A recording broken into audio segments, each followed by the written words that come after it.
So, kahapon, gumawa na ako ng video about sa mangga.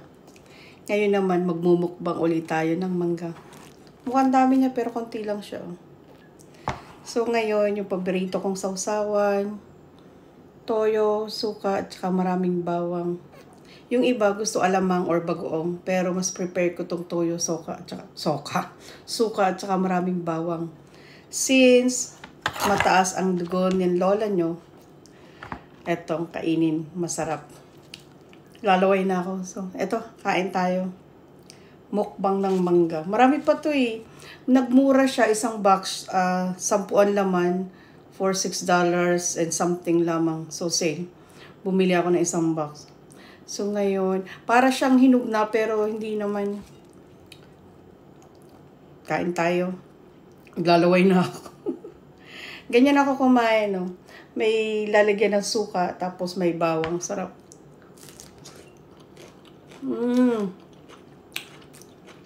Sarap niya. Kain tayo, guys. Sarap. Medyo asim-asim. Pero curry pa rin masarap. Tapos, bawang uli. Sarap, guys.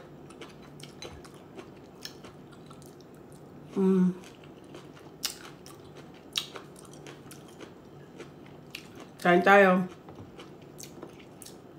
Mangga. Ganyan. Kailangan sasandukin para masarap. Ayan o.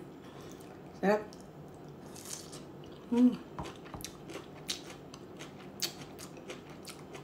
Sa Pinas, masarap din kung may alamang or apta. Ewan ko kung alam niyo yung apta, pero sa Batangas, masarap yung apta. Yung maliit na shrimps. Hindi siya niluluto. Parang lalagyan lang ng maraming luya. Tinadtad na luya, tsaka asin. Tapos ang sarap niya sausawan ng mangga. O kaya yung bagoong or ganito. Suka, tuyo na may bawang.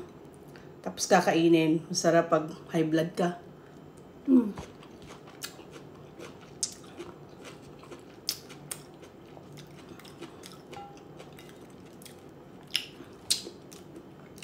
Sarap. Yung mga anak ko mahilig din, pero hindi sila sumasawsaw. Lalo yung asawa ko. Hindi siya mapapasawsaw sa ganito, lalo may toyo at suka. Ayaw niya. Suka okay lang, pero may toyo ayaw niya. Pero ako,